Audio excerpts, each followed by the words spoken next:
വയനാട്ടിലെ ദുരന്തബാധിത മേഖലയിൽ ഇന്ന് വിപുലമായ ജനകീയ തെരച്ചിൽ. മേഖലയെ 6 സോണുകളാക്കി തിരിച്ചു നടക്കുന്ന തെരച്ചിലിൽ 2000-ഓളം പേർ പങ്കെടുക്കുന്നുണ്ട്.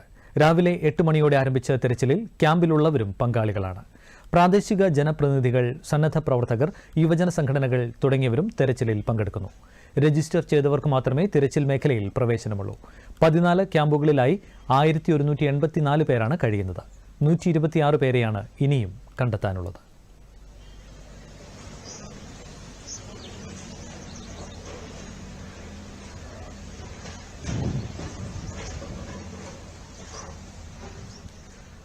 ആറ് സോണുകൾ കേന്ദ്രീകരിച്ചാണ് ജനകീയ തെരച്ചിൽ തുടരുന്നത്. കൂടുതൽ വിവരങ്ങളുമായി വയനാട് നിന്നും അരുൺ വിൻസെന്റ് ചേരുന്നു. അരുൺ, എന്തൊക്കെയാണ് ഏറ്റവും പുതിയ വിവരങ്ങൾ? ഉരുൾപൊട്ടൽ ബാധിത പ്രദേശങ്ങളിൽ രാവിലെ മുതൽ തന്നെ ജനകീയ തിരച്ചിൽ ആരംഭിച്ചു. അപകടം ഏറ്റവും കൂടുതൽ നാശം വിതച്ച Mundakkai, Chooralmala, Punchirimattom, school road, village office road, ചാലിയാറിലേക്കുള്ള കൈവരികൾ എന്നിവ കേന്ദ്രീകരിച്ചാണ് ഇന്ന് ജനകീയ തിരച്ചിൽ നടക്കുന്നത്. 2000-ലധികം സന്നദ്ധ പ്രവർത്തകരാണ് ജനകീയ തിരച്ചിലിന് നേതൃത്വം നൽകുന്നത്. കഴിഞ്ഞ ദിവസങ്ങളിൽ സൈന്യത്തിന്റെയും NDRFന്റെയും നേതൃത്വത്തിൽ തിരച്ചിൽ നടത്തിയ സ്ഥലങ്ങൾ തന്നെയാണ് ഇന്നും പ്രധാനമായും തിരച്ചിൽ നടക്കുന്നത്.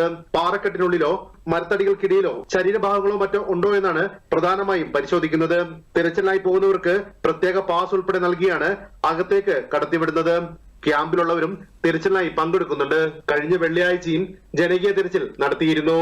അതേസമയം ഉരുൾപൊട്ടൽ ദുരന്തത്തിൽ സർക്കാർ ഇതര സംവിധാനങ്ങളുടെ ഇടപെടൽ ഫലപ്രദമായി ഏകോപിപ്പിക്കുന്നതിനായി കളക്ടറേറ്റിൽ ഇന്റർ ഏജൻസി ഗ്രൂപ്പിന്റെ കോർഡിനേഷൻ ഡെസ്കിന്റെ പ്രവർത്തനവും തുടങ്ങി. മുണ്ടക്കൈ, ചൂരൽമല ഉരുൾപൊട്ടൽ ദുരന്തത്തെ തുടർന്ന് വിവിധ ക്യാമ്പുകൾ കഴിയുന്നവർക്ക് താൽക്കാലിക പുനരധിവാസം സജ്ജീകരിക്കുന്നതിനായി 5 അംഗ സമിതിയും നിയോഗിച്ചു. വിദഗ്ധ സംഘം 19-ന് ദുരിതബാധിത പ്രദേശങ്ങൾ സന്ദർശിക്കുകയും ചെയ്യും. വയനാട് ദുരന്ത മേഖലയിൽ ജനകീയ തെരച്ചിൽ തുടരുന്നു. വിവരങ്ങൾ നൽകിയത് അരുൺ വിൻസെന്റ്.